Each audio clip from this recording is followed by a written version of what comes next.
before the idea of nations, before borders meant anything, there was a moment in history when one system tried to do something no one had ever done before: rule every city it could reach. Across the rivers of ancient Mesopotamia, independent cities that once saw themselves as entire worlds began to shift under a single expanding force, not slowly fading, but being absorbed, reorganized, and connected into something far larger than any of them had ever imagined. And the strange part is this: it didn't collapse immediately. It worked just long enough to change everything that came after it. Before we go deeper into how the first empire that tried to rule everyone actually formed, take a moment to like the video and subscribe. It helps the channel grow, and it lets you stay with more stories about the forgotten turning points of human history that still shape our world today. Because once this system appeared, humanity never forgot the idea again. The ground beneath modern Iraq looks unremarkable at first glance: a wide stretch of dust, cracked earth, and wind-shaped silence. Yet beneath this silence lies a layered memory of humanity's earliest experiments with power, ambition, and control. Deep below the surface, under meters of sediment deposited by shifting rivers and forgotten floods, archaeologists have uncovered traces of a world that was already unstable long before any empire claimed to rule it. Broken pottery, collapsed mud brick walls, seal impressions pressed into clay, and fragments of administrative tablets all sit scattered in time like evidence of a system still learning how to exist. Before empires, there is always fragmentation, and here that fragmentation feels almost intentional, as if the landscape itself resisted unity. Before we go deeper, take a moment to like the video and subscribe. If this is the kind of history and mystery you enjoy, what emerges from these remains is not a single origin point of civilization, but a patchwork of competing cities, each one powerful in its own right, yet constantly pressed against the limits of its neighbors. This is the world before the first empire that tried to rule everyone. A world where authority stops at the city gate, and beyond that gate lies uncertainty, rivalry, and often war. The rivers Tigris and Euphrates sustain life, but they also divide it. Their shifting channels create fertile land in unpredictable patterns, forcing communities to adapt or disappear, to expand or be absorbed. In the oldest layers of settlement, archaeologists find the imprint of early urban life forming almost simultaneously in multiple locations: Uruk, Kish, Lagash, and others rise not as parts of a unified system, but as independent experiments in governance. Each develops its own identity, its own patron deities, its own administrative methods. Yet none of them dominate for long. Power is local, fragile, and constantly contested, even irrigation. The technological backbone of survival in this environment becomes a source of conflict as water diverted for one field becomes the loss of another. What is striking is how early complexity appears without cohesion. Writing emerges not as literature, but as accounting. The earliest cuneiform tablets are not epic stories or philosophical reflections, but lists of grain, livestock, labor, and taxes. Civilization, in its earliest documented form, is already preoccupied with measurement and control. But control is limited. No central authority binds these cities together. Instead, alliances form and dissolve with the seasons, often shaped by marriage, trade, and sudden warfare. Archaeological evidence suggests that these cities did not exist in isolation. Trade routes connected them through river networks and overland paths, carrying copper from distant mountains, timber from faraway forests, and luxury goods that signaled status and power. But with trade came dependency, and with dependency came tension. A disruption in one city could ripple outward, destabilizing others. The system is interconnected, yet never unified. It is a network without a center, a civilization without a crown. And beneath this fragile balance lies something more unsettling. Layers of burned structures, abandoned districts, and hurried rebuilding suggest that conflict was not occasional but routine. Some settlements show clear signs of sudden destruction, followed by rapid reoccupation, as if populations refused to abandon the strategic importance of their locations even after catastrophe. Scholars still debate whether these patterns reflect organized warfare, environmental stress, or internal collapse, but the result is the same. Instability is not an exception in this world. It is the baseline. In this fractured landscape, the idea of unification is almost unthinkable. Each city-state sees itself as a complete world.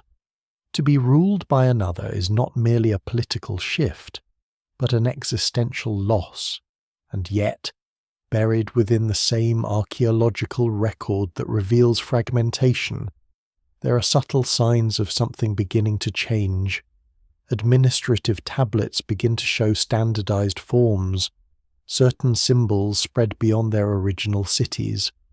Military records hint at campaigns that cross traditional boundaries. These are not yet signs of empire, but they are the early tremors of something larger trying to take shape. The environment itself may have played a role in pushing this transformation forward. Periodic droughts and unpredictable flooding patterns forced communities to look beyond their immediate borders for survival. When one city suffered shortage, another might have surplus. Cooperation became necessary, but cooperation rarely came without hierarchy.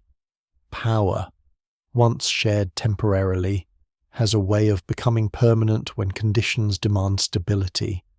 Still, there is no clear moment where fragmentation ends and empire begins. Instead, there is a slow compression of independence as one city after another begins to lose its absolute autonomy. Some are absorbed through conquest, others through alliance, and many through gradual dependency that becomes impossible to reverse. The archaeological record does not announce this shift loudly. It reveals it in fragments, in overlapping layers of authority, in inscriptions that reference rulers beyond a single city, and in administrative seals that suggest wider control than ever existed before. What makes this world so compelling is not just that it existed before empire, but that it contained the conditions that made empire inevitable. Competition created innovation. Trade created interdependence, warfare created consolidation, and beneath it all, human ambition began to stretch beyond the limits of individual cities. Somewhere in this fractured network of Sumerian civilization, the idea emerges that multiple cities might not simply coexist, but be ruled together.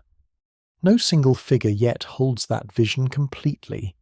No system yet fully supports it, but the cracks in the old order are already visible, and within those cracks, something unprecedented begins to form the possibility that the world, or at least this small known world between two rivers, could be brought under one authority. It is within this unstable foundation that the first known empire begins to take shape, not as a sudden revolution, but as a slow and deliberate tightening of control over a world that was never meant to be unified. And as that control expands, the fragile balance of city-states begins to shift towards something humanity has never attempted before at this scale: total rule. The river valleys do not stay still. Even in the earliest records of southern Mesopotamia, the landscape is already in motion, reshaping itself through sediment, flood, and time. Settlements rise and fall along shifting channels, and what appears to be stability from a distance is in reality a constant negotiation with water that refuses to be controlled. Yet within this unstable geography, a dense concentration of human life begins to form, creating one of the most politically fragmented but culturally advanced regions the world has ever seen. The cities that emerge here do not resemble nations in the modern sense. They are independent urban organisms, each surrounded by irrigated farmland, each dependent on the river systems that bind them together even as those same systems separate them. Uruk grows into one of the largest urban centres the world has ever seen up to that point, while Kish, Lagash, Umma, and others develop their own competing spheres of influence. None of them is strong enough to dominate permanently, but all of them are strong enough to resist domination. This balance of power creates a cycle of rivalry that defines the entire early historical period of the region. Agriculture lies at the heart of this competition. The construction and maintenance of irrigation canals require coordinated labour, yet those same canals become political weapons. A city that diverts more water upstream can weaken its neighbours downstream, turning engineering into strategy and geography into leverage. Disputes over water rights are not abstract legal disagreements. They are existential conflicts that can determine the survival of entire populations. Archaeological inscriptions from this period frequently reference boundary disputes over fields and canals, suggesting that tension over resources is constant rather than exceptional. This is the world into which early political identity forms. Each city develops its own patron deity, its own sacred traditions, and its own ruling structures. Religion and governance are deeply intertwined, with temples functioning not only as spiritual centres but also as administrative hubs controlling land, labour, and grain distribution. The temple economy becomes one of the earliest large-scale systems of organised resource management, long before the concept of centralised states emerges. Yet even this system remains local. No single temple, no single priesthood, extends authority across the entire region. What's particularly striking in the archaeological record is the absence of a unified political narrative. Unlike later empires that leave clear ideological inscriptions of dominance, this early period is defined by competing accounts. One city's king lists are another city's records of defeat. Inscriptions describe victories over rivals, but those rivals often leave their own contradictory versions of the same events. History, at this stage, is not a single story, but a collection of overlapping claims, each anchored in its own urban perspective. Despite this fragmentation, there are signs of increasing interconnection. Trade networks expand in both scale and complexity. Goods such as lapis lazuli from distant Afghanistan, cedar wood from the Levant, and copper from Anatolia circulate through Mesopotamian cities, creating dependencies that bind the region together economically. These materials are not just luxury items, they are essential for tools, construction, and symbolic power. Control over trade routes becomes as important as control over farmland, adding another layer of competition between cities. It is within this web of rivalry and interdependence that the conditions for something larger begin to form. Warfare becomes more organised. Instead of small raids, there are coordinated military campaigns involving trained forces and logistical planning. Fortifications become more sophisticated, with city walls expanding in size and complexity. These changes suggest not only increasing conflict, but increasing capacity for sustained conflict. Cities are no longer just defending themselves. They are preparing for prolonged confrontation. Yet even in this environment, no city achieves lasting dominance. Power shifts repeatedly, and alliances are temporary. The system remains fundamentally unstable, held together only by the fact that no single force can overwhelm all others at once. This balance, however, is beginning to show strain. Certain cities begin to accumulate advantages through trade access, agricultural surplus, or strategic positioning along river routes. Over time, these advantages begin to concentrate influence in ways that were not previously possible. Archaeological layers from this period reveal subtle but important changes in administrative practice. Standardized accounting systems spread across multiple cities, suggesting a shared bureaucratic language emerging across political boundaries. Cylinder seals, used to mark ownership and authority, become more widespread and increasingly uniform in design. These developments hint at a growing administrative coherence that extends beyond individual city-states, even if political unity has not yet been achieved. Still, the idea of a single ruler over all cities remains unprecedented. Authority is deeply local, and legitimacy is tied to tradition, divine favor, and control of resources within a specific urban boundary. To imagine ruling beyond one's own city is to imagine something outside the established political reality. And yet, history rarely shifts through explicit intention.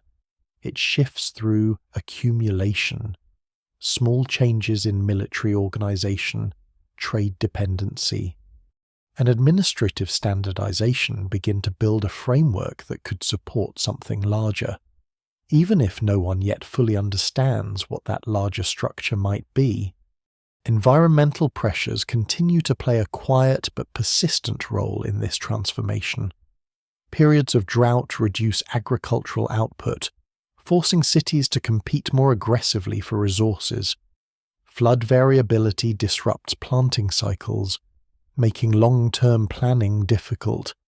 In such conditions, cooperation between cities becomes necessary, but cooperation often creates hierarchy. Those who manage coordination gain influence, and influence gradually becomes authority. What emerges from this complex system is not yet an empire, but something approaching the threshold of one. A region once defined by fragmentation begins to show the early architecture of integration. Communication networks expand. Military campaigns extend further across boundaries. Administrative practices become increasingly standardized. And beneath all of this, a new kind of political imagination begins to form, one that accepts, for the first time, that multiple cities might be governed under a single framework. It is in this unstable, transitional world that a figure will soon appear who does not simply participate in the balance of city-states, but attempts to override it entirely. And when that attempt begins, the fragile equilibrium of Mesopotamia will no longer be able to hold. The story does not begin with a crown, nor with a throne, nor even with a city that clearly belongs to greatness. It begins in a landscape already crowded with power, where legitimacy is inherited, disputed, and constantly rewritten by force. In this world, most rulers are local, their authority bound tightly to the walls of a single city and the fields that feed it. Yet somewhere within this dense political fabric, a figure emerges whose origins are deliberately obscured by time, half preserved in later inscriptions, half lost in the silence between records. The man later known as Sargon appears in the historical record not as a gradual ascent but as a rupture. Later texts describe him as a cupbearer, a servant in the court of Kish, a position close enough to power to observe it, but far enough to remain outside its inheritance. Whether this detail is fully accurate remains uncertain, as much of what survives about his early life comes from royal inscriptions written after his rise, shaped as much by ideology as by memory. Still, what is clear is that he does not begin as a traditional king. He begins as something more ambiguous, someone positioned at the edge of authority rather than at its center. Kish itself holds symbolic importance in early Mesopotamian tradition. It is associated with the idea of kingship before empire, a place where authority is still localized but already aspirational. To emerge from this environment is to emerge from a system already experimenting with dominance, yet still unable to unify itself. Sargon's rise, therefore, does not occur in a vacuum. It occurs within a competitive world where ambition is both necessary and dangerous, and where the boundaries of power are constantly being tested. What distinguishes Sargon in the surviving accounts is not simply military strength, but an unusual capacity to reorganize loyalty. Early warfare in Mesopotamia is often fragmented, dependent on city militias and temporary coalitions. Armies are not permanent institutions but extensions of civic obligation. Sargon's innovation, or at least what later tradition attributes to him, is the ability to detach military loyalty from the city itself and attach it to a central figure. This subtle but profound shift allows force to become portable, no longer tied to a single urban base. As he gathers support, Sargon's power begins to extend beyond the constraints of traditional city-state politics. The surrounding regions are not unified by culture or language in a modern sense, but they share enough administrative and economic structure to make broader control possible. River networks allow movement, trade routes facilitate supply, and shared systems of record-keeping make administration across distances feasible. What had previously been a network of independent cities begins to behave like a system that could, under the right pressure, be governed from a single centre. The earliest campaigns associated with Sargon are described as rapid and decisive, though the details vary across sources. Some accounts emphasize military brilliance, others divine favour, and still others frame his rise as a restoration of order after chaos.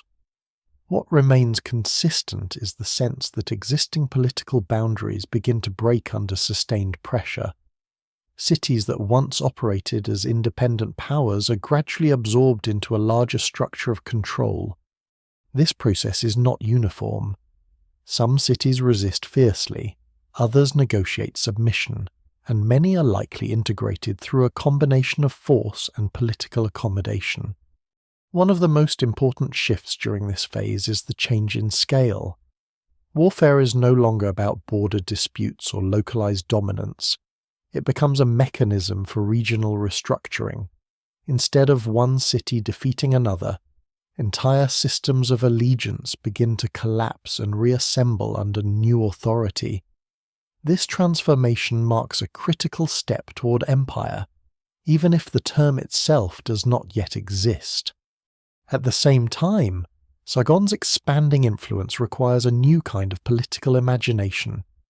Traditional kingship is insufficient for governing multiple cities with different customs, languages, and religious traditions. Authority must become abstracted, no longer tied solely to a single urban identity.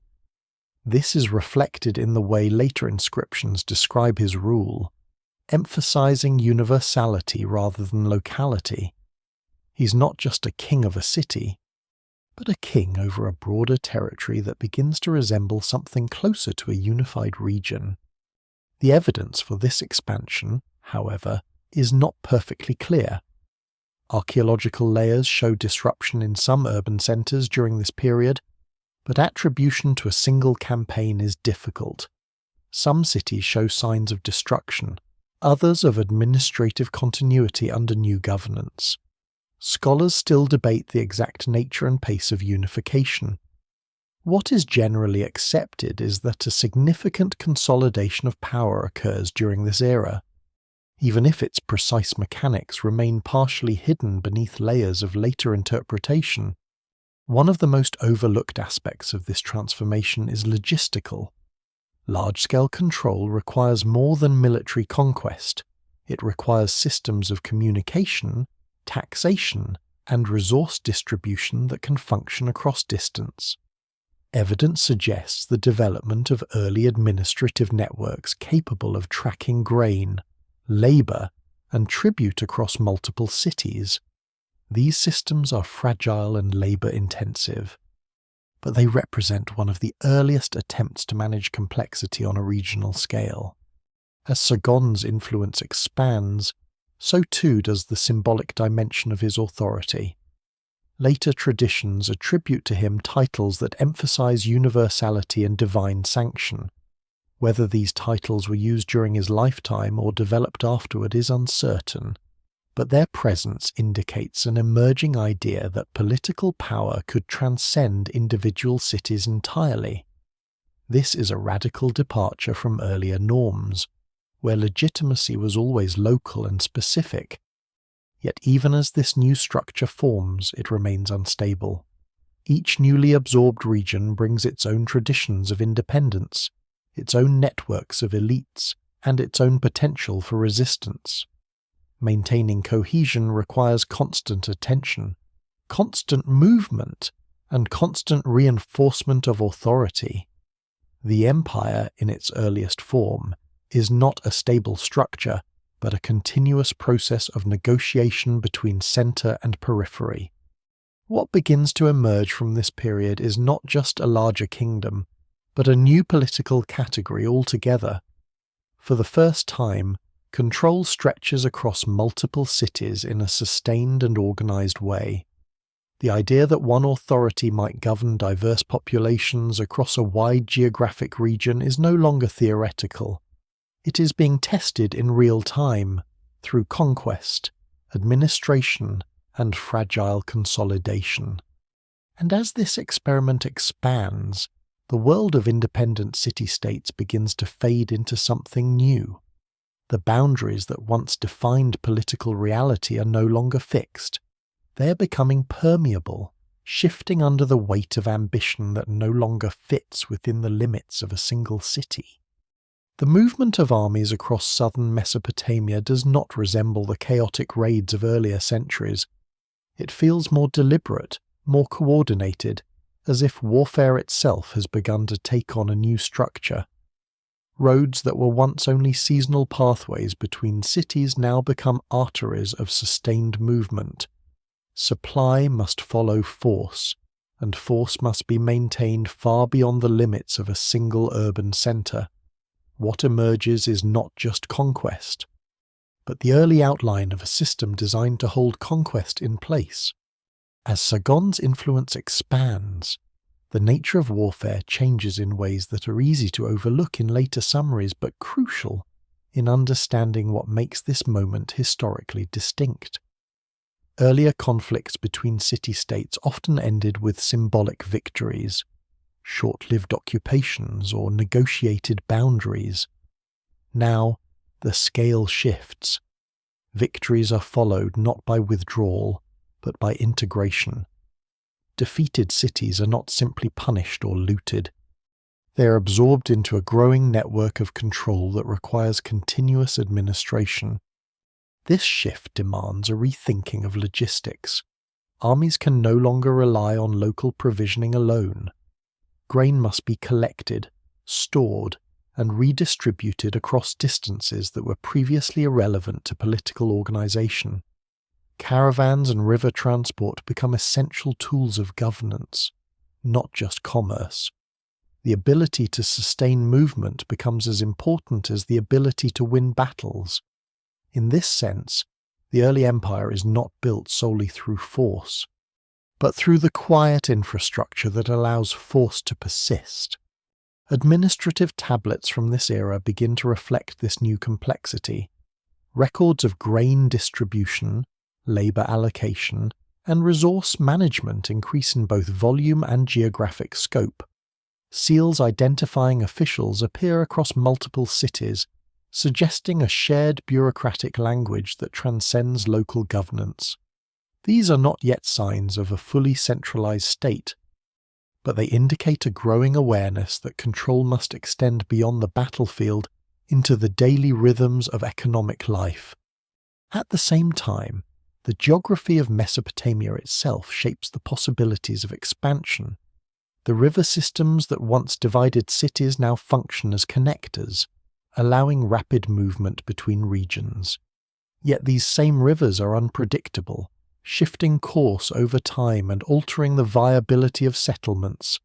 An empire built here must constantly adapt to environmental instability, integrating change into its very structure. What appears as political expansion is therefore inseparable from ecological negotiation. As territories come under Sargon's authority, they bring with them distinct local traditions. Each city retains its own religious institutions, economic practices, and social hierarchies. The challenge of empire is not simply to conquer these differences, but to manage them without erasing them entirely. Early imperial rule often depends on a delicate balance between standardization and local autonomy. Excessive centralization risks rebellion, while excessive independence risks fragmentation.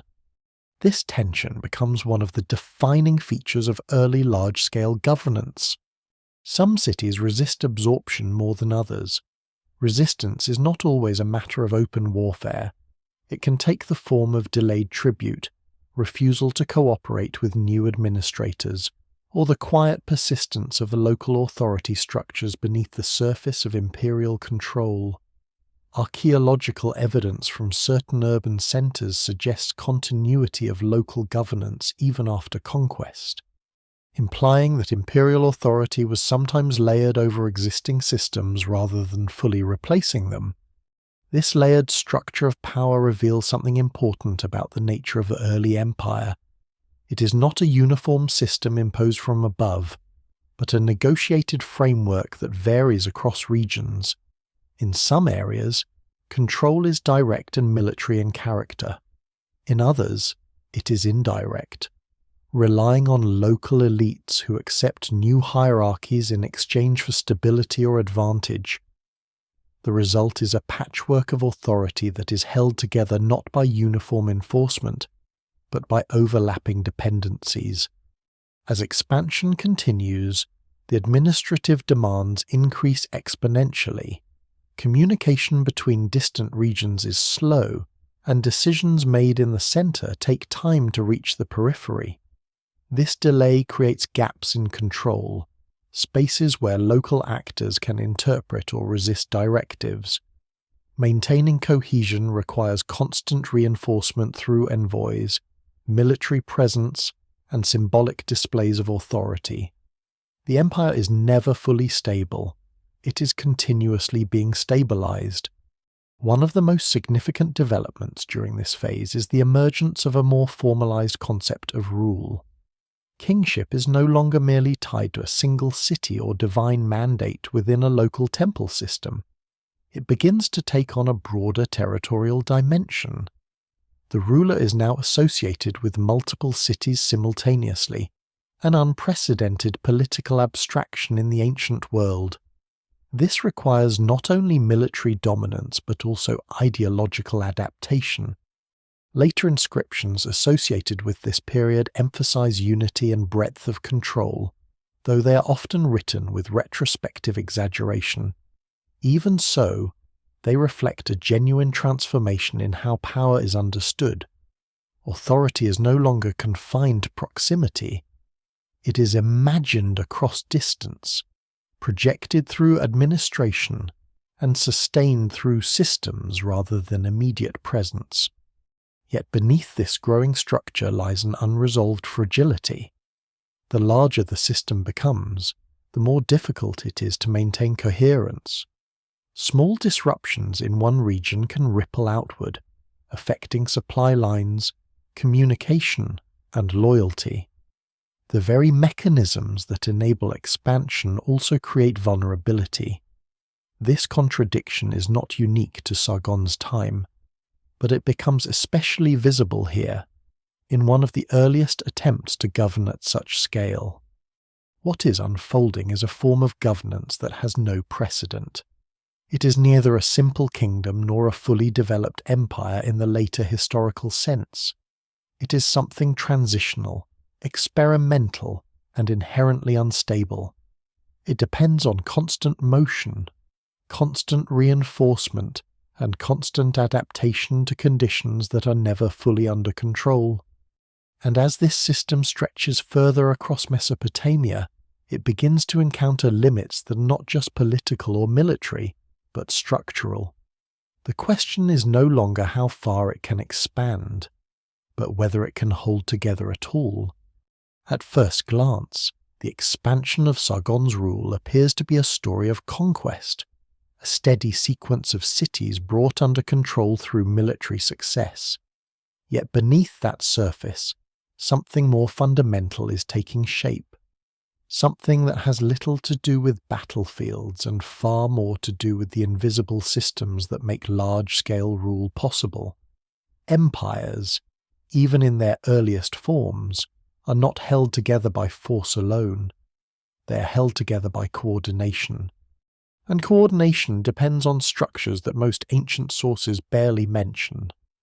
The roads that begin to matter during this period are not the grand engineered highways of later civilizations, but the informal networks of paths, river routes, and caravan tracks that connect settlements across the alluvial plains. What changes under expanding authority is not the existence of these routes, but their integration into a single operational logic. Movement is no longer random or purely commercial. It becomes directed, monitored, and increasingly predictable.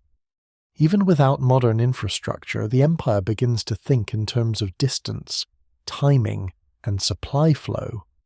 This shift is subtle, but profound. A local city-state can survive on immediate surroundings. It draws grain from nearby fields and resolves disputes within a relatively small radius.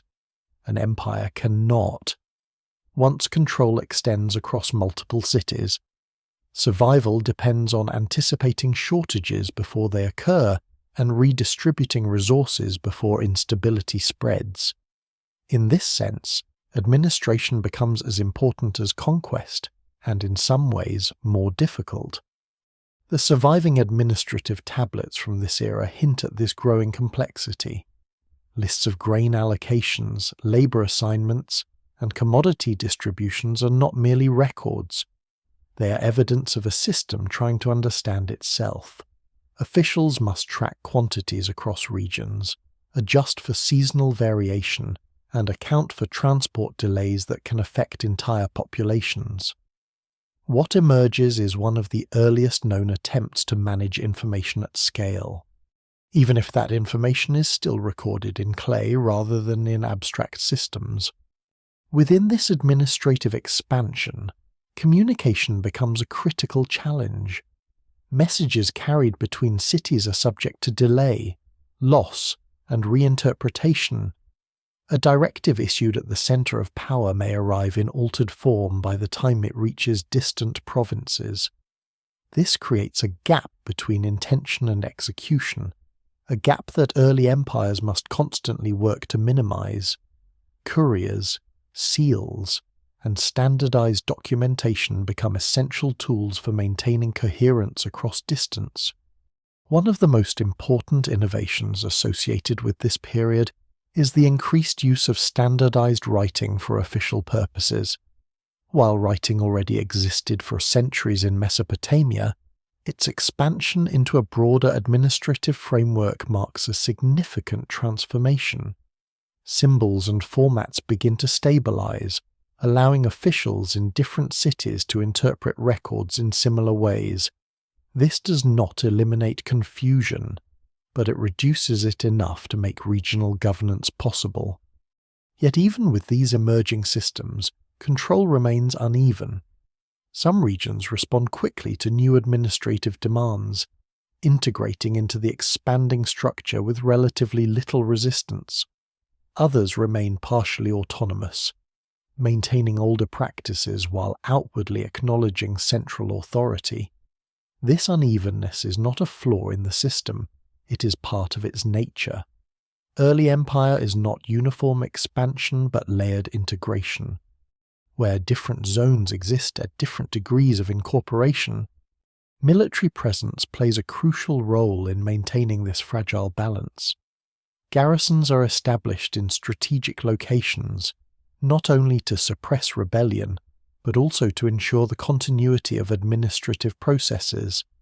The military is no longer separate from governance. It becomes one of its instruments, enforcing not just obedience but also logistical stability. In some regions, the presence of soldiers is as much about protecting supply routes as it is about deterring resistance. At the same time, local elites are often incorporated into the imperial structure.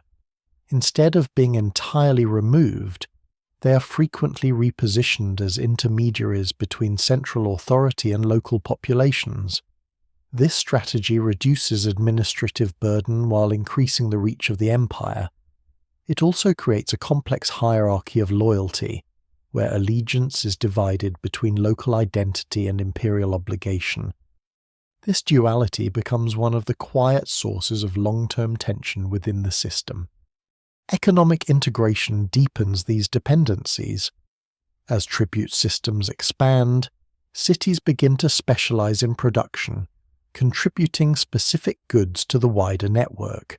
Some regions supply grain, others craft goods, others provide raw materials from more distant environments.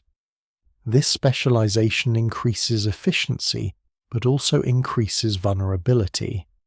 A disruption in one region can affect multiple others, revealing how tightly interwoven the system has become. Environmental factors continue to shape these developments in subtle but persistent ways.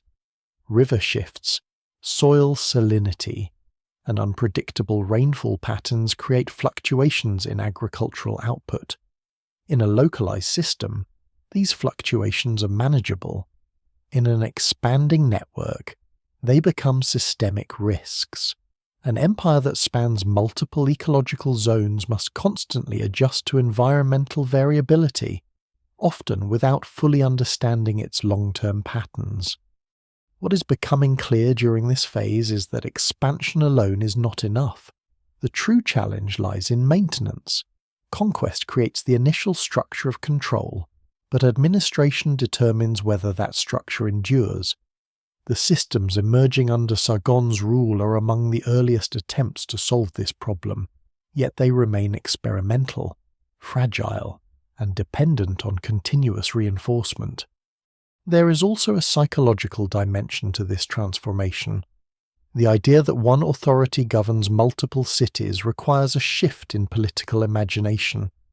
People who once understood power as local and immediate must now adjust to a system where authority is distant, abstract, and mediated through officials and records. This does not happen uniformly or quickly. For many, loyalty remains rooted in city, temple, and tradition, even as they participate in a broader structure that demands something larger. And so the empire expands not just through force, but through gradual adaptation. Each city added to the system requires adjustment, negotiation, and recalibration. The result is not a clean, unified state, but a constantly evolving network of control that must be maintained at every level, from the smallest village to the central authority.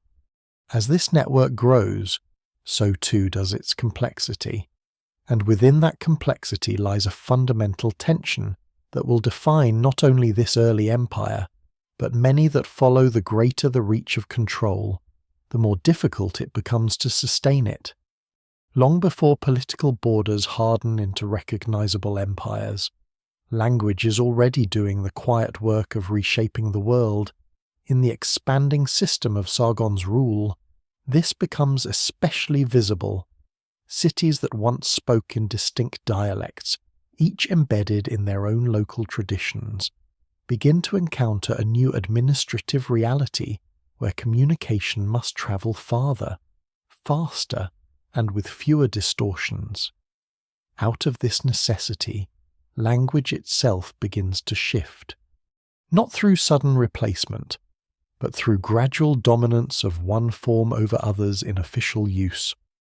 Akkadian, originally one of several Semitic languages spoken in the region, begins to appear more frequently in administrative contexts. It does not immediately erase older Sumerian traditions, which remain deeply embedded in religious and cultural life. Instead, it enters the bureaucratic sphere, the realm of records, taxation, military orders, and intercity communication. This separation between spoken cultural identity and written administrative language creates a layered linguistic world, where different systems coexist but do not carry equal authority. This shift is not merely technical, it reflects a deeper transformation in how power operates. When a ruling structure expands beyond a single city, it requires tools that can function across cultural boundaries. Language becomes one of those tools. Standardized administrative communication allows officials in distant regions to interpret instructions in a consistent way, even if their local spoken traditions differ significantly. Over time, this consistency strengthens central authority, not through coercion alone, but through shared procedural understanding. Archaeological evidence from this period shows increasing uniformity in administrative inscriptions across multiple cities. The same formulas, the same accounting methods, and the same symbolic structures begin to appear in widely separated locations. This does not mean cultural homogenization has occurred. Local traditions remain strong in temples, domestic life, and ritual practice. But in the sphere of governance, a different logic is taking hold, one that prioritizes clarity, repeatability, and control over regional variation. At the heart of this transformation lies the archive. Tablets are no longer just isolated records of transactions. They begin to form organized collections stored in administrative centers. These early archives represent one of the most important innovations of state formation, the ability to preserve institutional memory beyond individual human lifetimes. Decisions can be referenced, obligations tracked, and resources monitored across time as well as space. This gives emerging imperial systems a continuity that earlier city-states rarely possessed at scale. Yet even as administrative language becomes more standardized, it remains deeply dependent on human interpretation. Scribal training is essential, and scribes occupy a critical position within the expanding system. They are not merely record keepers, but translators of authority, responsible for converting political decisions into written form and ensuring that those decisions can be executed across different regions. In this sense, scribes become one of the invisible infrastructures of empire, as important as roads or armies. The spread of Akkadian in official context does not eliminate Sumerian. Instead, the two languages coexist in a complex relationship. Sumerian remains dominant in religious and literary traditions, while Akkadian increasingly dominates administration and diplomacy. This bilingual environment reflects a broader pattern in early empires, where cultural continuity and political centralization exist in tension rather than in harmony. No single system fully replaces another. Instead, layers accumulate. This linguistic layering has subtle but far-reaching consequences. It allows the expanding political structure to integrate diverse populations without fully erasing their identities. At the same time, it creates a growing distance between the governed and the mechanisms of governance. For many inhabitants of the empire, official decisions are increasingly mediated through a language that is not their primary spoken form. Authority becomes partially opaque, understood through intermediaries rather than direct participation. In parallel, the symbolism of kingship evolves. Rulers are no longer just local figures tied to a single city's identity. They begin to represent something broader, a form of authority that extends across multiple urban centres. This requires new forms of representation, both visual and textual. Inscriptions emphasize breadth of control, while seals and artistic depictions begin to reflect themes of universality and dominion. These are not merely propaganda tools. They are attempts to articulate a political reality that has no precedent in earlier Mesopotamian history. Still, beneath this growing coherence, fragmentation persists. Local elites continue to manage day-to-day affairs in many regions, and older linguistic and cultural systems remain deeply rooted. The empire does not erase these structures, it overlays them. This creates a system where unity is always partial, always negotiated, and always dependent on continuous administrative effort. The reliance on written communication also introduces new vulnerabilities. Messages can be misinterpreted, records can be lost or damaged, scribal errors can propagate across regions, affecting decisions far removed from their original context. The very system that enables large-scale governance also introduces new forms of instability, where small disruptions in information can have disproportionate effects. Despite these challenges, the expansion of administrative language and record-keeping marks a decisive step in the evolution of political organization. It allows authority to extend beyond immediate presence, to persist across time, and to function through abstraction rather than direct interaction. This is one of the key distinctions between early city-state politics and emerging imperial systems. What is unfolding here is not simply the growth of a kingdom, but the development of a new kind of political intelligence, one that operates through systems, documents, and standardized procedures rather than purely through personal rule. It is an intelligence still in its infancy, still fragile, and still heavily dependent on human actors at every level. But it is also scalable in a way that earlier forms of governance were not.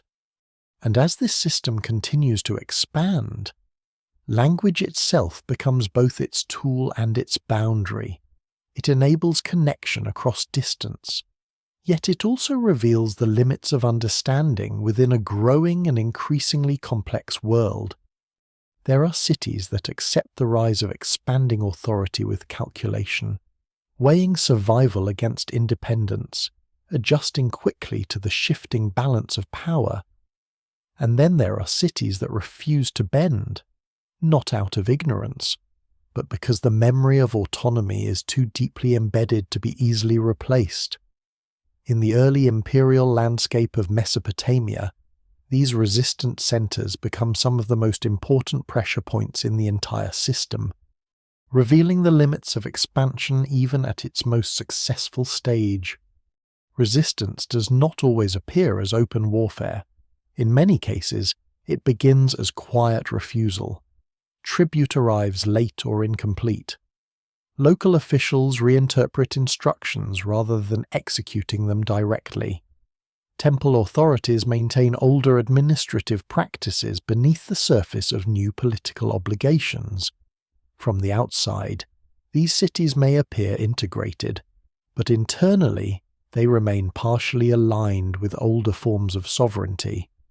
The empire, in its early phase, rarely has the capacity to fully monitor or eliminate these subtleties.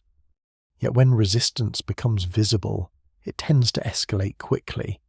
Coalition building among city-states is a recurring pattern in Mesopotamian political history. Cities that were once rivals recognize that collective action offers the only realistic counterweight to expanding domination. These alliances are often fragile, formed under immediate pressure and dissolved once that pressure passes. But in moments of crisis, they can temporarily reshape the balance of power across the region. Archaeological and textual evidence suggests that during periods of rapid expansion, multiple cities coordinate resistance efforts across distances that would previously have made cooperation difficult. This implies not only political awareness but also functioning communication networks between urban centres outside of imperial control. Messengers, trade routes, and shared cultural frameworks allow information to circulate even in the absence of centralised authority. In this sense, resistance itself becomes organised through the same systems that enable expansion. The response to resistance is rarely uniform. Some cities are subjected to direct military intervention, where force is used to break organised opposition and reassert control. Others are brought back into the system through negotiated settlements that preserve local elites in exchange for renewed allegiance. This variation reflects the pragmatic nature of early imperial governance, which lacks the resources to apply a single method everywhere. Control is maintained not through consistency, but through adaptability. What makes these cycles of resistance and suppression particularly significant is what they reveal about the structural limits of early empire. Expansion can proceed rapidly when momentum is strong, but maintaining control over newly integrated regions requires continuous investment of military, administrative, and logistical resources. Without that investment, distance itself becomes a form of resistance. The further a region lies from the centre, the more autonomy it tends to regain simply through practical necessity. In some regions, the empire's presence is experienced primarily through periodic demands rather than continuous administration. Tribute is collected, officials rotate through, and then local systems resume much of their previous autonomy until the next cycle of enforcement. This rhythm of engagement and withdrawal creates a layered political reality, where imperial authority is real but not constantly present. It is enforced intermittently rather than continuously. The cities that resist most persistently often occupy strategic positions along trade routes or river corridors. Their importance makes them difficult to simply ignore, yet their resistance makes them costly to control. This creates a paradox at the heart of expansion. The most valuable regions are often the hardest to secure. Over time, this tension shapes the boundaries of imperial reach more effectively than any single battle or campaign. Within this environment, local identity remains a powerful force. Cities are not merely administrative units. They are cultural and religious worlds unto themselves. Temples anchor social life. Festivals reinforce communal memory, and mythological traditions provide a sense of continuity that external authority cannot easily replace. Even under imperial oversight, these systems persist, offering alternative sources of legitimacy that compete with centralized rule. At times, resistance is not overt but symbolic. Cities may continue to honor their own deities above imperial ones, or maintain local calendrical systems that subtly diverge from standardized frameworks. These acts may appear minor, but they preserve a sense of distinct identity that can reassert itself when political conditions shift. In this way, cultural continuity becomes a quiet form of political resilience. The empire, for its part, does not always seek to erase these identities. Instead, it often attempts to incorporate them, layering new authority over existing structures rather than dismantling them entirely. This approach reduces immediate conflict but increases long-term complexity. Each accommodation creates a slightly different version of imperial rule, adapted to local conditions, and over time these variations accumulate into a highly uneven system. This unevenness is one of the defining characteristics of early large-scale governance. There is no single uniform experience of empire. Some regions experience direct oversight, others indirect influence, and still others intermittent contact. The boundaries between these zones are not fixed, but shifting, depending on political stability, economic necessity, and military capacity. As resistance continues in various forms, it becomes clear that expansion alone does not guarantee stability. Each newly integrated region introduces new variables into the system, new potential points of friction, and new demands on administrative capacity. The empire does not grow into simplicity, it grows into complexity. And within that complexity lies a quiet but persistent truth. The very forces that allow expansion are also the forces that make control increasingly difficult to sustain over time. The weight of expansion is not measured only in territory, but in the slow transformation of everything that territory contains. As Sargon's rule extends across Mesopotamia, the older cultural map of independent city-states begins to blur. Cities that once defined themselves in opposition to one another are now folded into a wider structure of authority that does not erase them, but changes the conditions under which they exist. Conquest in this period is not a single event. It is a process that continues long after armies leave a city's walls. Among the most significant regions absorbed into this expanding system are the heartlands of Sumer and the neighbouring territories of Elam. These are not peripheral societies. They are among the most developed urban cultures of the ancient world, with deep traditions of writing, religion, and administration. Their incorporation into a broader political framework marks a turning point in the scale of human governance.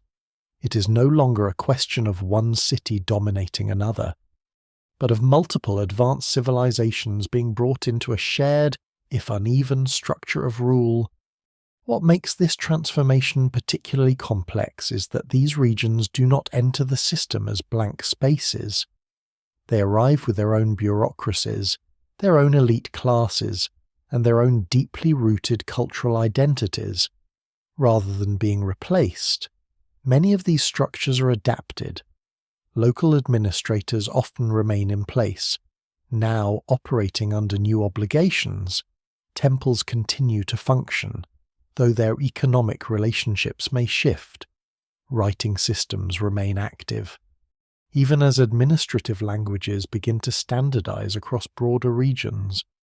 This layering of systems creates a political environment that is both highly organized and inherently unstable. On the surface, records suggest order tribute flows are documented, labor is assigned, and resources are tracked across multiple cities. Beneath that surface, however, lies a more complicated reality, where older forms of authority continue to operate in parallel with new imperial structures. The empire does not fully overwrite what came before it. It builds on top of it, often without fully reconciling the differences. Military conquest plays a visible role in this expansion, but it is not the only mechanism at work. Diplomatic pressure, economic dependency, and the strategic placement of loyal officials all contribute to the gradual integration of new regions. Some cities are brought in through decisive campaigns, others through negotiated submission that preserves a degree of local autonomy in exchange for loyalty and tribute. The result is a mosaic of control, uneven in structure but unified in direction. In Sumerian heartlands, this shift is particularly significant because these cities represent some of the oldest continuous urban traditions in human history. Their incorporation into a larger political system does not diminish their cultural importance, but it does alter their political role. They are no longer independent centers of power. They become nodes within a broader network, still influential, but no longer sovereign. Elam presents a different challenge. Situated to the east, with its own distinct linguistic and cultural traditions, it does not fit easily into the administrative patterns developed in southern Mesopotamia. Its incorporation requires adaptation rather than simple extension of existing systems. This necessity forces the emerging empire to become more flexible than any single city-state ever needed to be. adjusting its methods of governance to accommodate diversity rather than eliminate it. The expansion into these regions also brings new material resources into the imperial system. Agricultural surplus, trade goods, and labour all increase the capacity of the central authority. But they also increase the complexity of management. Each new region adds both strength and strain. The empire grows richer in resources, but also more difficult to coordinate. One of the less visible but more important consequences of this expansion is the increasing importance of intermediaries. Local elites, scribes, and administrators become essential links between the centre and the periphery. Without them, communication would break down entirely.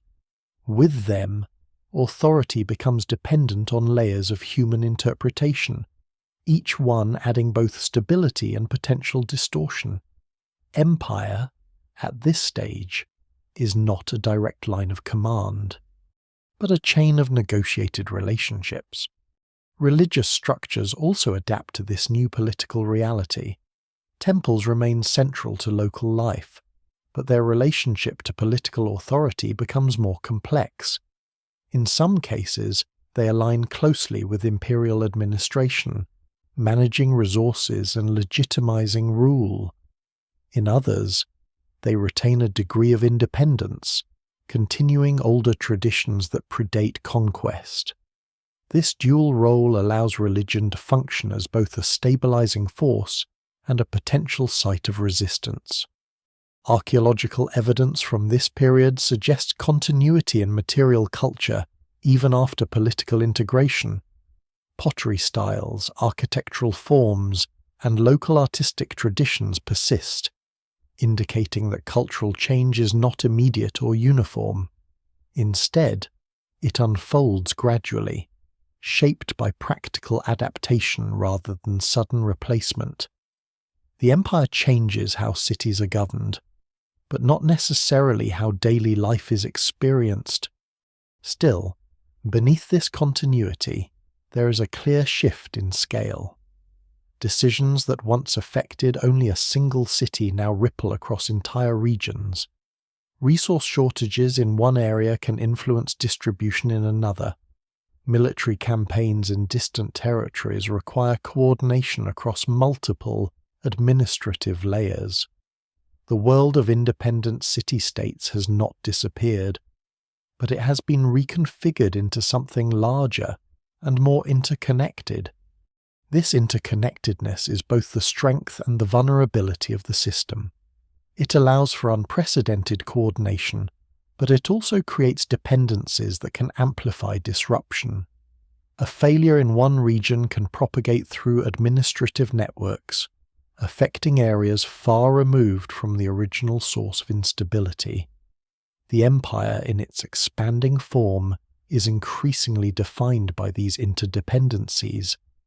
What emerges from the incorporation of Sumer and Elam is not a uniform state, but a complex aggregation of regions bound together through overlapping systems of control. It is held together by administration as much as by force, by negotiation as much as by conquest. And within this structure, the idea of rule itself begins to change, shifting from local dominance to something that resembles territorial governance on a scale never before attempted in human history.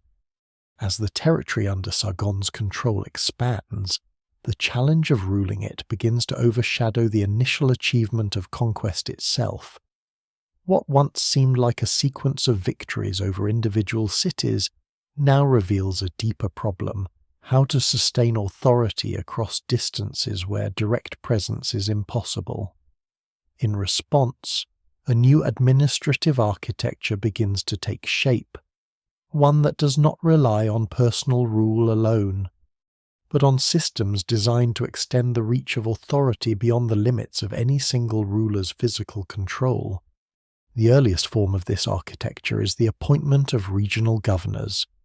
These figures do not simply act as local representatives, they function as extensions of central authority, responsible for maintaining order, collecting tribute, and ensuring that imperial directives are carried out. Yet their position is inherently dual. They are loyal to the center in theory, but embedded within local environments in practice. This creates a delicate balance of dependence and autonomy that becomes one of the defining tensions of early imperial administration. Alongside governors, a more formalized system of tribute begins to emerge. Conquered regions are expected to provide regular contributions in the form of grain, livestock, textiles, and labor.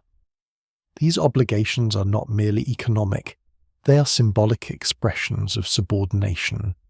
Tribute functions as a recurring reminder of political hierarchy, reinforcing the idea that local prosperity is now integrated into a larger structure of control. The system also provides the material foundation that allows the empire to sustain its administrative and military networks. Record-keeping becomes essential to this process. Without accurate documentation, tribute systems would quickly collapse under their own complexity. Tablets detailing quantities, schedules, and allocations begin to accumulate in administrative centers, forming one of the earliest known examples of large-scale bureaucratic record management. These records are not static archives. They are active tools of governance, constantly updated to reflect changing conditions across the empire. What is particularly significant about this emerging administrative system is its reliance on standardization. Measurements of grain, units of labor, and categories of goods begin to follow increasingly consistent formats across different regions. This standardization allows information from distant cities to be compared, aggregated, and acted upon at the center. It is a quiet but profound transformation, one that makes large-scale governance technically possible for the first time in human history. However, standardization does not eliminate variation. Local conditions continue to shape how policies are implemented. Environmental differences, existing social structures, and regional economic patterns all influence how imperial directives are interpreted on the ground. As a result, the empire functions less like a uniform machine and more like a network of adapted systems, each calibrated to local realities while still connected to a central framework. The communication network that supports this system remains slow and vulnerable. Messages must travel by courier, often across difficult terrain and unpredictable river conditions. Delays are inevitable, and with delay comes uncertainty. Decisions made in the center may arrive too late to address changing circumstances in distant regions, forcing local administrators to exercise judgment in ways that may or may not align with central expectations. This gap between intention and execution becomes a permanent feature of imperial governance.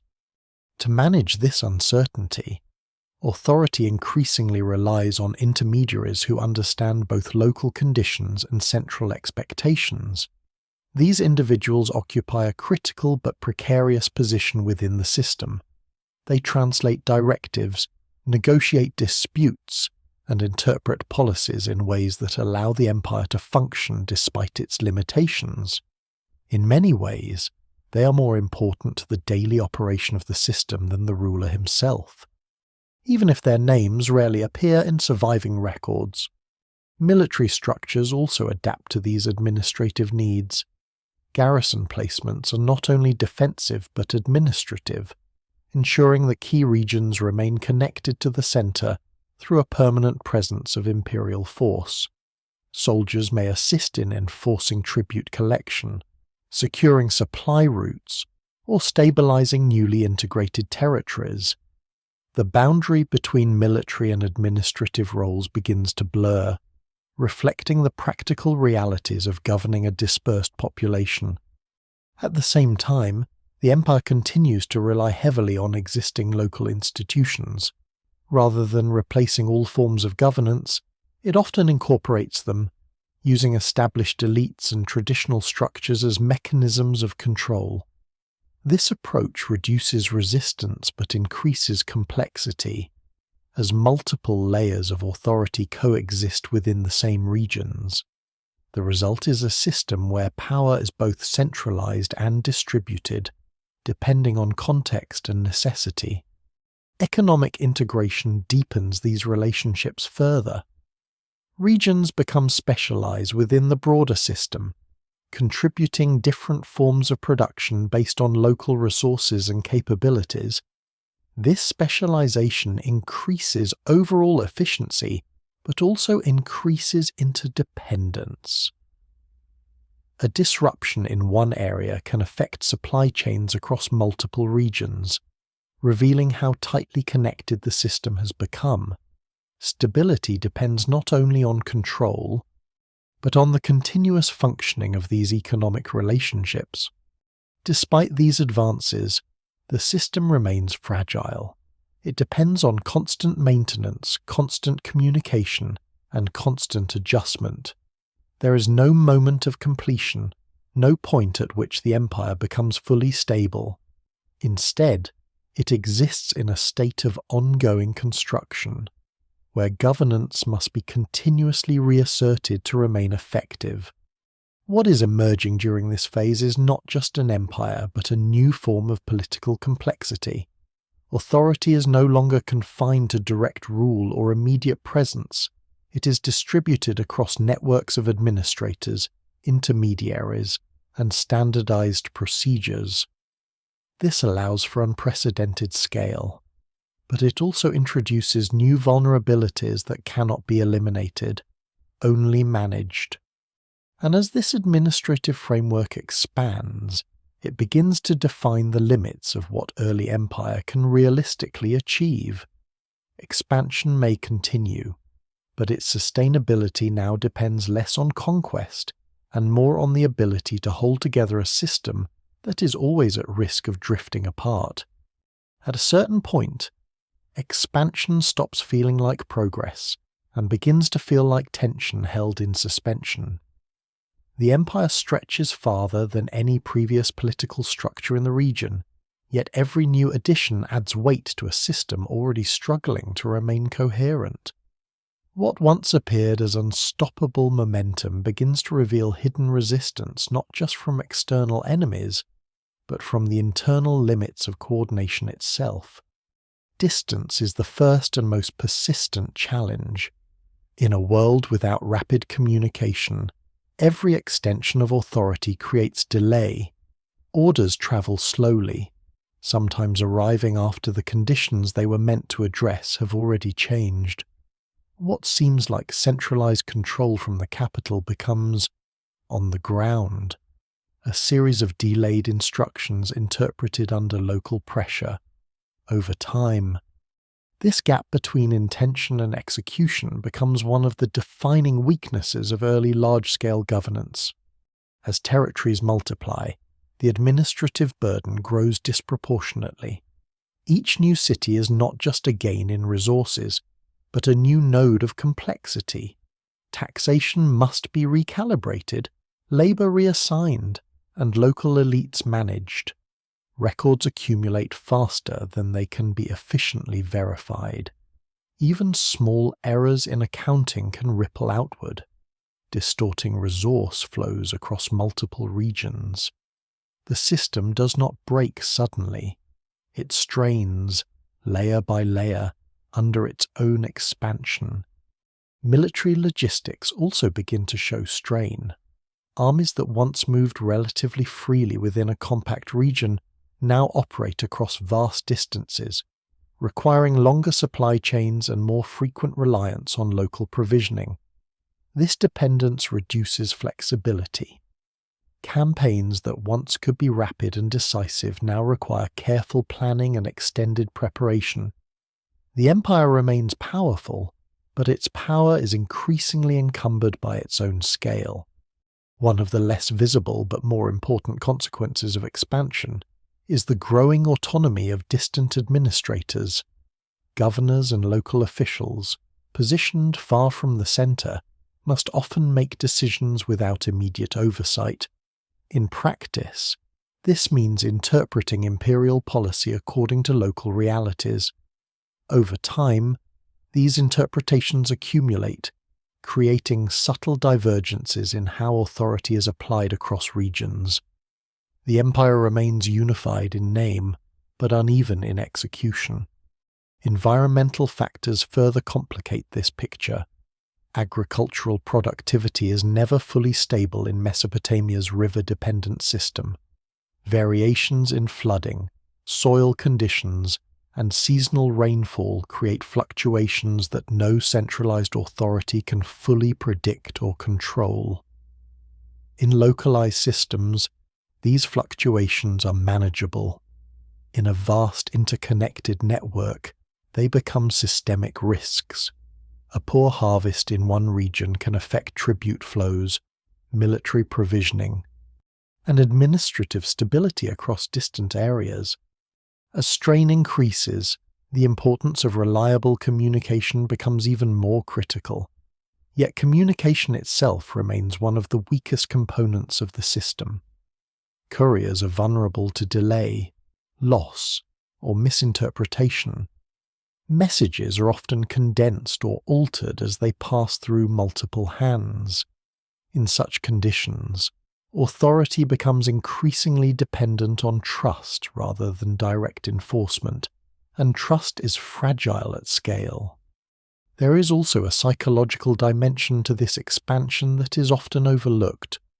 As the empire grows, the distance between the center of power and ordinary inhabitants increases not only physically, but conceptually. For many people within the system, authority becomes something abstract, experienced indirectly through taxes, demands, or occasional visits from officials. The ruler is no longer a visible presence but a distant source of obligation. This abstraction weakens emotional attachment to the center, making loyalty more conditional and situational. Meanwhile, local identities remain deeply rooted. Cities continue to function as cultural anchors, preserving traditions, rituals, and social structures that predate imperial control. These identities do not disappear under expansion. Instead, they coexist with imperial frameworks, sometimes aligning with them, sometimes quietly diverging. This coexistence creates a layered political reality in which multiple systems of belonging overlap without fully merging. As the empire stretches further, it begins to encounter a paradox that no early state fully anticipates. The more territory it controls, the more difficult it becomes to maintain the cohesion of that control. Expansion increases resources, but it also increases the cost of coordination. At a certain point, growth begins to produce diminishing returns, not because conquest is unsuccessful, but because administration cannot fully keep pace with what conquest creates. Some regions begin to function with increasing independence simply because oversight is too slow to intervene consistently. Others require constant attention to remain stable, draining resources from the center. The empire becomes a system of uneven pressures, where stability in one region may depend on instability being contained in another. This interdependence creates a fragile equilibrium that must be continuously maintained. What is becoming clear during this phase is that the empire is not a static achievement, but an ongoing process of adjustment. It does not exist in a finished state. It exists only as long as its systems can be actively sustained. Every expansion increases both its reach and its vulnerability, making governance a continuous effort rather than a permanent condition. In this way, the empire begins to reveal its fundamental limitation. It can extend its influence across vast distances, but it cannot eliminate the constraints imposed by distance, time, and human capacity. It can unify territories politically, but it cannot fully unify the conditions under which those territories are governed.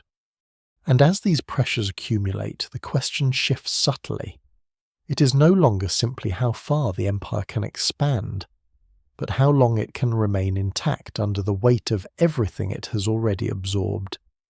There are moments in the life of an empire when the problems it faces are no longer primarily political or military, but environmental in a way that no administrative system can fully anticipate. For Sargon's expanding domain, the land itself is not a passive stage of human ambition. It is an active force, shaped by rivers that shift unpredictably, rainfall that arrives unevenly, and soils that slowly change their capacity to sustain the very civilizations built upon them. The southern Mesopotamian plain depends almost entirely on irrigation drawn from the Tigris and Euphrates. This dependence creates both abundance and vulnerability. When the system works, it produces surplus capable of sustaining large urban populations. When it falters, even slightly, the consequences ripple outward quickly. Small variations in water flow can alter harvest yields across entire regions, affecting tribute, labor, and military provisioning simultaneously. In a system already stretched across multiple cities, these fluctuations are no longer local problems. They become systemic pressures.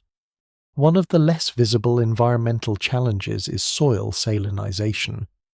Over time, irrigation without adequate drainage leads to the accumulation of salt in the soil, gradually reducing agricultural productivity. Ancient farmers may not have fully understood the chemical mechanism, but they would have recognized the effect fields that once yielded abundant grain begin to decline. This process does not occur suddenly. It advances slowly, almost imperceptibly, until entire districts require either adjustment or abandonment. Archaeological and geological studies suggest that these environmental stresses were already present during the early phases of large-scale political consolidation. What is important is not whether they directly cause political change, but how they interacted with it. An expanding administrative system depends on stable surplus.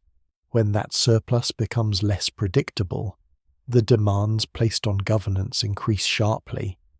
More coordination is required just to maintain existing levels of control, let alone support further expansion. Drought cycles add another layer of instability.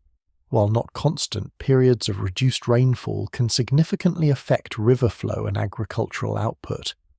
In a localized city-state system, such cycles can be absorbed through short-term adaptation. In a larger interconnected system, they create cascading effects. A poor harvest in one region reduces tribute, which affects supply distribution, which in turn impacts military capacity elsewhere. The empire begins to behave like a single organism sensitive to environmental stress in any of its parts. This interconnected vulnerability forces administrative adaptation. Storage systems become more important, allowing surplus to be accumulated in anticipation of scarcity. Redistribution mechanisms grow more complex, attempting to balance shortages across regions. Yet these solutions introduce their own challenges. Storage requires protection, accounting, and maintenance. Redistribution requires accurate information and reliable transport. Each solution adds another layer of administrative burden to an already strained system. At the same time, population growth in urban centers places additional pressure on agricultural systems. Cities rely on surrounding hinterlands, not only for food, but for raw materials and labor. As urban populations expand, so too does the demand placed on irrigation networks and cultivated land. This intensification increases productivity in the short term, but risks long-term degradation if not carefully managed. The balance between growth and sustainability becomes increasingly difficult to maintain.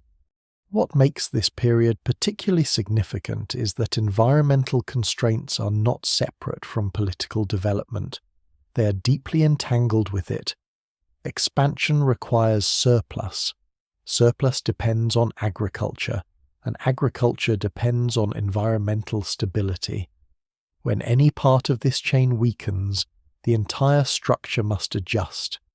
The empire is therefore not only managing people and territories, but also managing the ecological conditions that sustain them.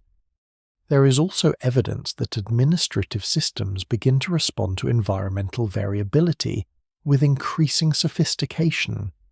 Record-keeping becomes more detailed, tracking not only output but also distribution patterns across regions. Officials attempt to anticipate shortages and adjust allocations accordingly. These efforts represent an early form of large-scale resource management, one that relies heavily on observation and accumulated knowledge rather than predictive science. Yet even with these adaptations, the system remains reactive rather than fully controlled. Environmental variability cannot be eliminated, it can only be managed, and management itself depends on information that is always incomplete and delayed. This creates a persistent gap between environmental reality and administrative response, a gap that becomes more consequential as the scale of governance increases. Within this context, the limits of early empire become increasingly visible. Political authority can extend across vast distances, but ecological stability cannot be centrally engineered. The land resists full integration into human systems of control. Rivers shift, soils degrade, and climate patterns fluctuate independently of administrative boundaries. The empire must continually adapt to forces it cannot command. As these environmental pressure accumulate, they begin to interact with existing political and logistical strains. Communication delays, administrative complexity, and regional autonomy all combine with ecological instability to create a system under constant stress. No single factor is responsible for weakening the structure. Instead, it is the convergence of multiple pressures that defines this stage of imperial development. What emerges is a more fragile understanding of power. Expansion alone is not sufficient. Control depends on the continuous alignment of human systems with environmental conditions that are never fully stable. And as the empire stretches further, this alignment becomes increasingly difficult to maintain. In this way, the land itself becomes part of the story of imperial limitation, not as a passive backdrop, but as an active participant in shaping what large-scale rule can and cannot achieve. At the edges of the expanding system, where the influence of the centre arrives only intermittently, the empire begins to take on a different character. Authority is no longer experienced as a continuous presence, but as a periodic force that appears, extracts, and recedes.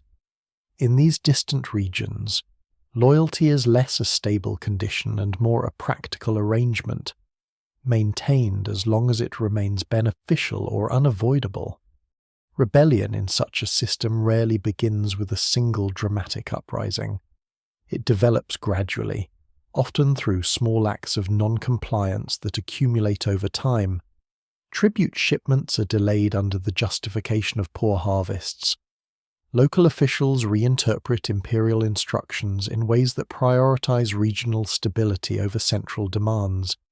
In some cases, entire administrative processes continue as before, with only the formal acknowledgement of imperial authority maintained as a necessary surface layer.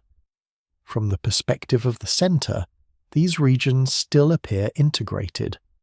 From the perspective of the periphery, autonomy has never fully disappeared. What makes rebellion particularly complex in this context is that it is not always a rejection of order itself. In many cases, it is a response to the strain imposed by integration. The demands of tribute, labour, and military support can exceed what local systems are willing or able to sustain. Resistance, then, becomes a form of recalibration rather than pure opposition. It is an attempt to restore balance in a system perceived as overextended. Occasionally, these tensions escalate into open conflict. When that happens, the empire must respond across significant distances, assembling forces, coordinating supply lines, and reasserting authority in regions that have already begun to drift away from direct control. Such campaigns are rarely swift. Distance slows movement, communication delays complicate strategy, and local knowledge gives resistance forces a significant advantage in terrain and timing. At the same time, not all rebellions are purely military in nature. Some take the form of coordinated withdrawal from imperial systems. Cities may collectively reduce tribute, sever administrative cooperation, or align themselves with neighboring regions in informal alliances. These coalitions do not always last, but during periods of instability they can significantly alter the balance of power across wide areas. The empire must then contend not just with isolated resistance, but with the possibility of a regional realignment. One of the most important factors in these dynamics is the role of local elites. These individuals often occupy a dual position, embedded within both local society and imperial administration. Their cooperation is essential for maintaining order, yet their loyalty is never absolute. When imperial demands become too heavy or central authority too distant, these elites may shift their alignment, either subtly reducing cooperation or openly supporting resistance movements. In this sense, they function as both stabilizers and potential points of fracture within the system. The empire's response to rebellion tends to vary depending on strategic importance. In some regions, force is used decisively to re-establish control. In others, compromise is preferred, allowing a degree of autonomy in exchange for renewed allegiance and tribute.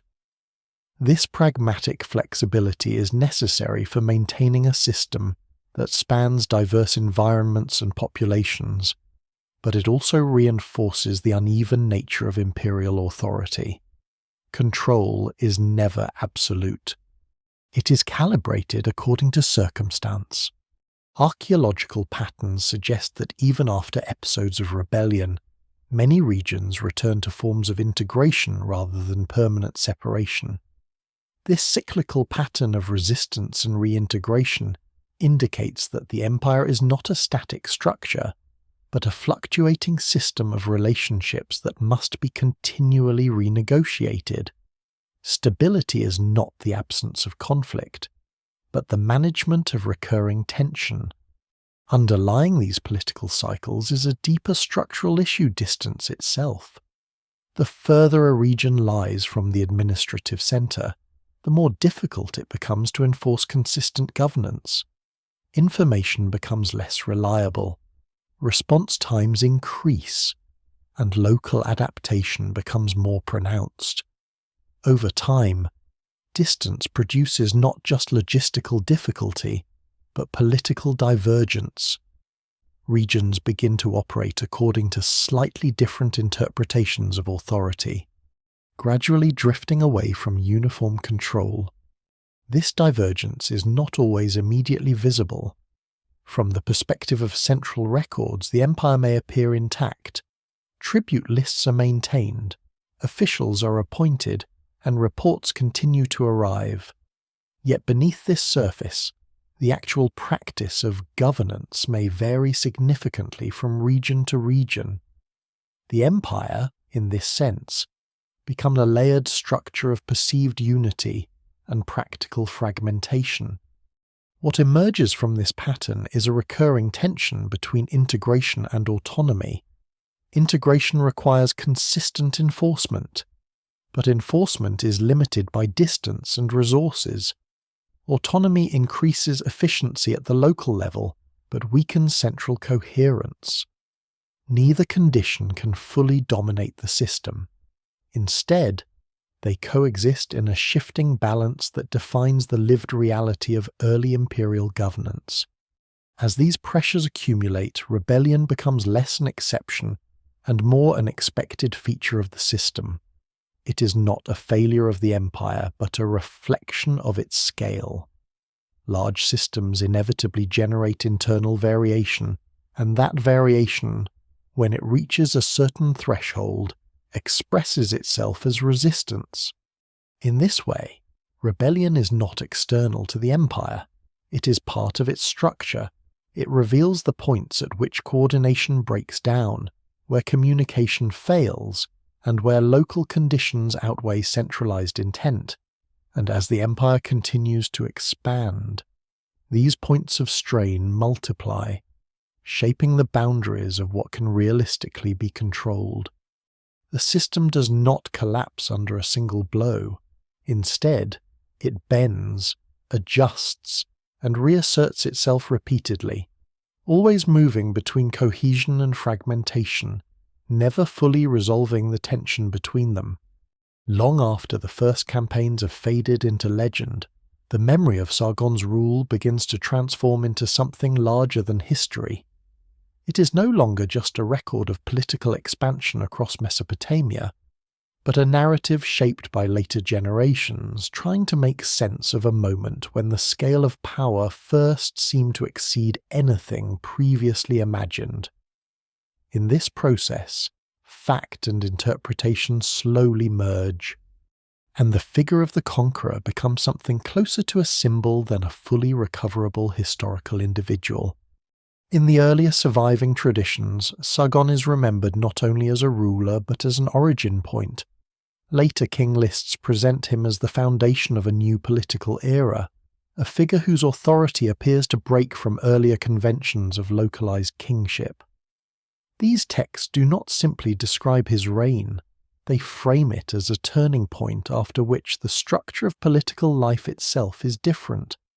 Whether this reflects his actual influence or later ideological construction is still debated, but what is clear is that his name becomes inseparable from the idea of unified rule. Over time, the story of his rise takes on legendary characteristics.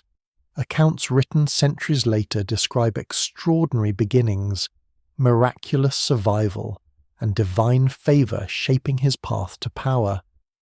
These elements are not reliable as historical detail, but they reveal something important about how early empires are remembered.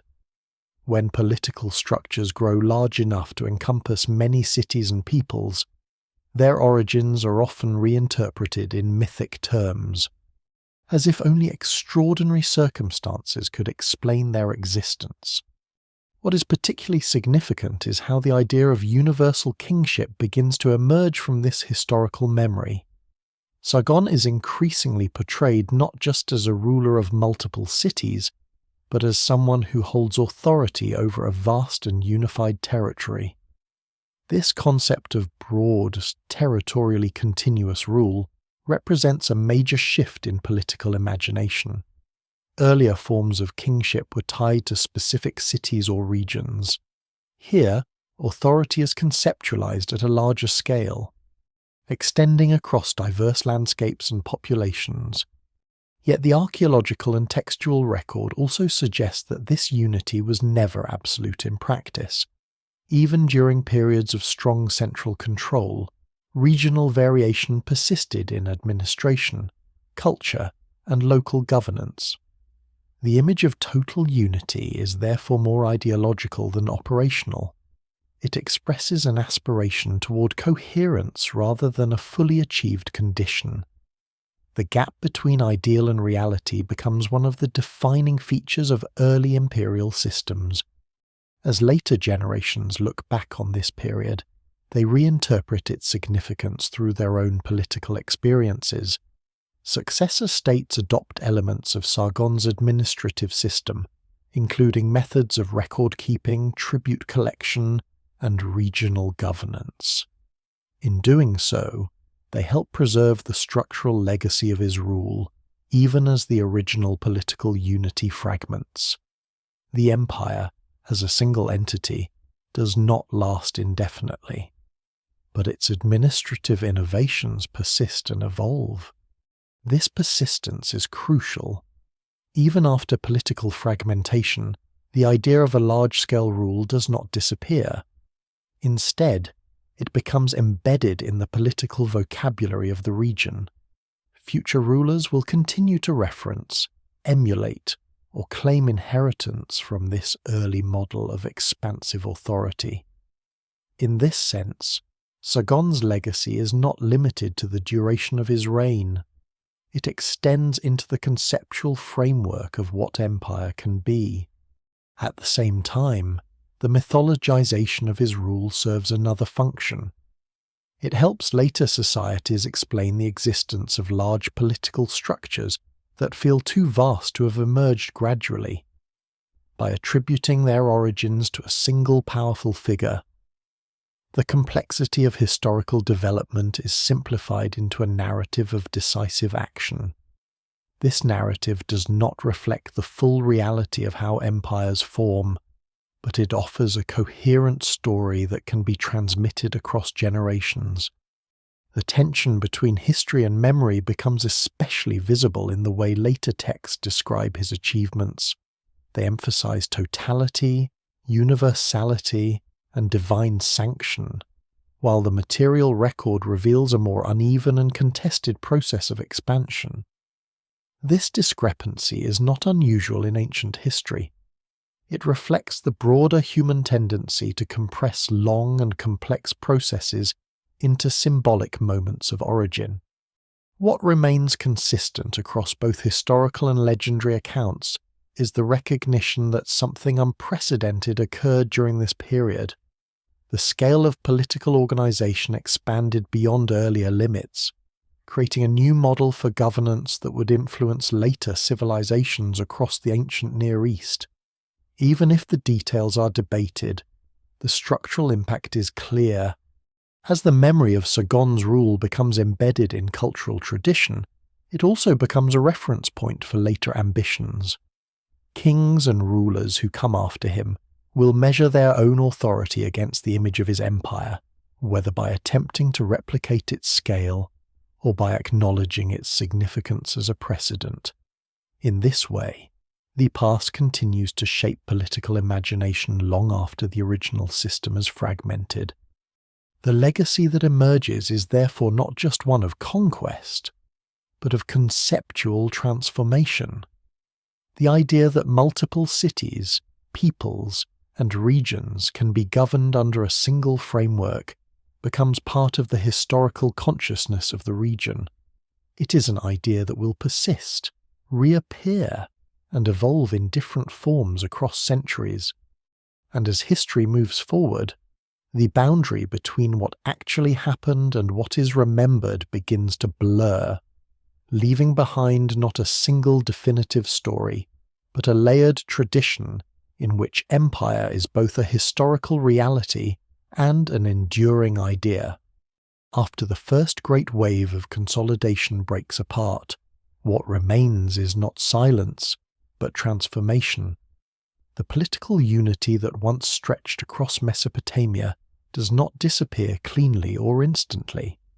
Instead, it fractures along the same lines that originally made it possible: geography, local identity, administrative dependency, and the constant pressure of distance. What had been held together through continuous effort gradually relaxes into a more familiar pattern of regional power. Successor states emerge in the wake of this fragmentation, but they are not simply reversions to earlier city-states. They inherit something that did not exist before Sargon's expansion: a shared administrative vocabulary of governance, systems of record-keeping, tribute collection, and bureaucratic coordination do not vanish with political collapse. They persist, adapted by new rulers who understand that even partial versions of imperial structure offer advantages over purely local rule. In some regions, local dynasties reassert control over their cities while retaining elements of the broader system. They continue to use standardized writing for administration, maintain formal taxation structures, and rely on networks of officials trained in earlier imperial practices. What changes is not the existence of these systems, but their scale and integration. Authority becomes more localized again, but it is no longer naive or purely traditional. It is shaped by the memory of what large-scale governance once required. Elsewhere, competing centers of power attempt to reconstruct portions of the former unity. No single authority fully succeeds in restoring the earlier extent of control, but the ambition itself remains significant. The idea that a region can be governed as a coherent whole does not disappear with fragmentation. Instead, it becomes a recurring aspiration, reactivated whenever conditions allow for renewed expansion. This cycle of fragmentation and partial reconstruction reveals something fundamental about early imperial systems. They are not permanent structures, but phases within a longer historical rhythm. Expansion creates integration, integration creates strain, and strain eventually produces fragmentation.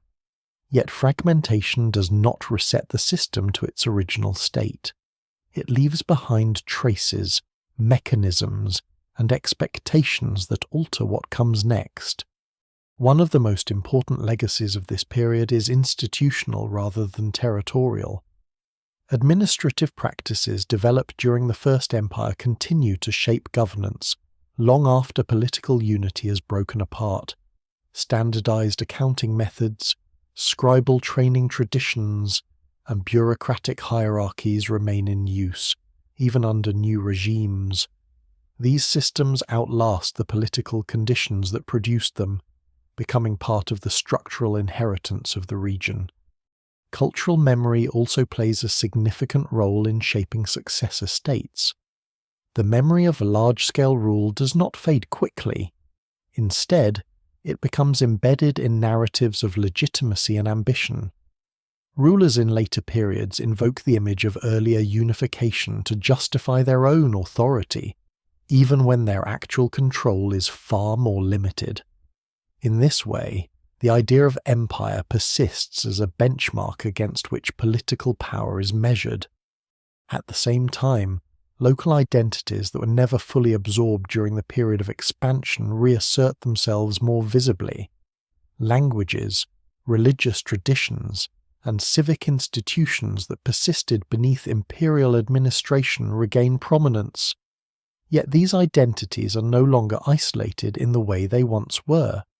Centuries of interaction, trade, and shared governance have created a level of cultural interconnection that cannot be fully undone. The result is a landscape that is neither fully unified nor fully fragmented. It exists in a state of layered complexity, where different scales of political organization overlap. City-level governance, regional authority, and inherited imperial systems coexist, sometimes reinforcing each other, sometimes competing. This complexity becomes a defining feature of the post-imperial world. Environmental and economic conditions continue to influence this structure. Trade networks that expanded under imperial rule do not collapse entirely. They contract, reroute, and adapt to new political realities, but they remain active. Rivers still connect regions, agricultural zones still produce surplus, and long-distance exchange continues to shape local economies.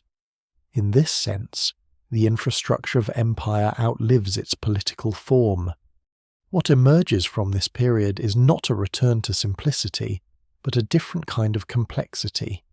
Governance becomes more fragmented in authority, but more interconnected in practice. No single center dominates the entire system, yet no region is fully isolated either. Power is distributed across multiple nodes, each shaped by both local conditions and inherited structures. The idea of total rule, however, does not disappear. It persists as memory, myth, and political aspiration. Even in fragmented systems, rulers continue to imagine what it would mean to extend authority across all cities, all regions, all populations. This imagination is itself a legacy of the First Empire, one that continues to influence political thought long after the original structure has dissolved. In this way, the aftermath of Sargon's expansion is not simply decline, it is transformation into a more complex and resilient pattern of political life, one in which the memory of unity continues to shape the reality of fragmentation, and the possibility of empire remains embedded in the structure of future ambition.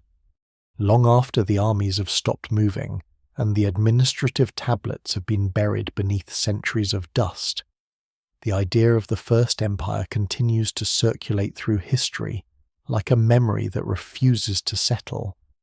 It survives not because the political structure itself remained intact, but because something more abstract took root during its brief existence, the realization that human societies could be organized on a scale larger than any single city, larger than any single tradition, and larger than any inherited boundary of identity or culture. What began as a fragile and uneven system of control across Mesopotamia leaves behind a world permanently altered in how it understands power. Before this moment, authority was local by default. A city ruled itself, extended influence outward, and rarely imagined governance beyond immediate geography.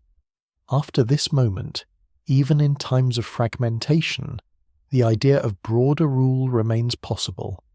It becomes part of the political imagination itself, a concept that future rulers will repeatedly return to, attempt, and reinterpret. The physical traces of Sargon's empire fade unevenly. Some administrative centers are abandoned, others repurposed by later states. Cities that once participated in the imperial system continue to exist, but under different configurations of authority. Yet beneath these changes, the structural innovations of the period persist. Bureaucratic practices, standardized record-keeping, and the use of writing as an administrative tool do not vanish. They evolve, adapt, and reappear in later civilizations across the ancient Near East. This persistence is one of the most important legacies of the entire experiment. Even when political unity collapses, administrative knowledge does not return to its earlier simplicity. Once societies have learned to manage complexity across distance, that knowledge becomes difficult to fully abandon. Later kingdoms inherit not just territories, but methods of governance that were developed under the pressure of early imperial expansion. At the same time, the memory of this first large-scale political system becomes increasingly symbolic. In later traditions, the figure associated with its creation is transformed into something larger than history can fully contain. The details of administration and logistics fade, while the image of universal rule becomes central. What remains is not a precise account of how the system functioned, but a powerful narrative about what it represented, the possibility that the world could be unified under a single authority. This symbolic transformation shapes how later societies understand their own ambitions. Every attempt at regional unification, every effort to extend control across multiple cities or territories exists in the shadow of this early precedent. Whether consciously or not, later rulers measure their achievements against the idea that such scale has already been attempted once before. Yet the deeper lesson embedded in this history is not simply about expansion, but about limitation. The First Empire reveals that scale introduces constraints that cannot be fully eliminated. Distance weakens communication, diversity complicates administration, environmental variability disrupts planning. Even the most ambitious systems remain dependent on fragile networks of people, resources, and information that must be continuously maintained. In this sense, the story is not one of failure or success, but of discovery. It is the discovery that political power is not only about conquest, but about maintenance, not only about unification, but about sustaining connection across difference. The structures that emerge during this period do not solve these challenges permanently. Instead, they define them in ways that future civilizations must continue to confront. As time moves forward, the boundaries between historical reality and cultural memory begin to blur. The First Empire becomes both a concrete event and a recurring idea. It exists in inscriptions and archaeological layers, but also in stories, traditions, and political imagination. This dual existence allows it to persist long after its original form has disappeared. In the end, what remains is not a single unified system, but a set of enduring questions about scale, authority, and cohesion. How far can control extend before it begins to weaken under its own weight? How diverse can a system become before it loses coherence? How much structure is required to hold together a world that is constantly changing beneath it? These questions do not end with the fall of the First Empire, they begin there. And even now, in the distant echo of that early attempt to rule across cities, rivers, and cultures, the same tension continues to shape every later civilization that reaches beyond its own boundaries, still searching for a form of unity that can survive the weight of distance and time. The landscape returns to silence, but the idea does not.